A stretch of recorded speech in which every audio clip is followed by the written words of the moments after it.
వైసీపీపై Tanuku MLA Arimilli Radhakrishna fire అయ్యారు. గతంలో CM చంద్రబాబుపై అక్రమంగా స్కిల్ డెవలప్మెంట్ కేసు పెట్టి వేధించారని మండిపడ్డారు. రాజకీయ దురుద్దేశంతోనే ఇబ్బందులు పెట్టారని మండిపడ్డారు. యువతను దృష్టిలో పెట్టుకుని కష్టపడే వ్యక్తి చంద్రబాబు అని చెప్పుకొచ్చారు. ఏసీబీ కేంద్ర దర్యాప్తు సంస్థ సిఐడి చంద్రబాబు నాయుడు విషయంలో అవకతవకలు జరగలేదని క్లీన్ చిట్ ఇచ్చిందని గుర్తు చేశారు. 53 రోజులు జైల్లో ఉంచినటువంటి స్కిల్ డెవలప్మెంట్ కేసుకి సంబంధించి ఈరోజు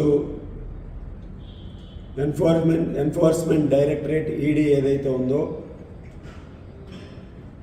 ఈడీ చంద్రబాబు నాయుడు గారి ప్రమేయం ఈ కేసులో ఎటువంటిది లేదని చెప్పి పూర్తిగా నిర్దోషిగా ఈరోజు చంద్రబాబు నాయుడు గారిని నిలపడం జరిగింది.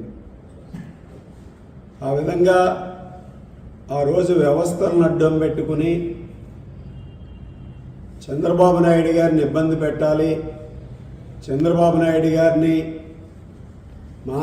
మానసిక స్థైర్యాన్ని దెబ్బతీయాలి, చంద్రబాబు నాయుడు గారిని ఫిజికల్గా అటాక్ చేయాలని ఒక దురాలోచనతో అక్రమ అరెస్ట్ చేసి రాజమండ్రి సెంట్రల్ జైల్లో 53 రోజుల పాటు అన్యాయంగా ఆ రోజు చంద్రబాబు నాయుడు గారిని ఇబ్బంది పెట్టినటువంటి విషయాన్ని మనందరం కూడా గుర్తు చేసుకోవాల్సినటువంటి అవసరం ఉంది.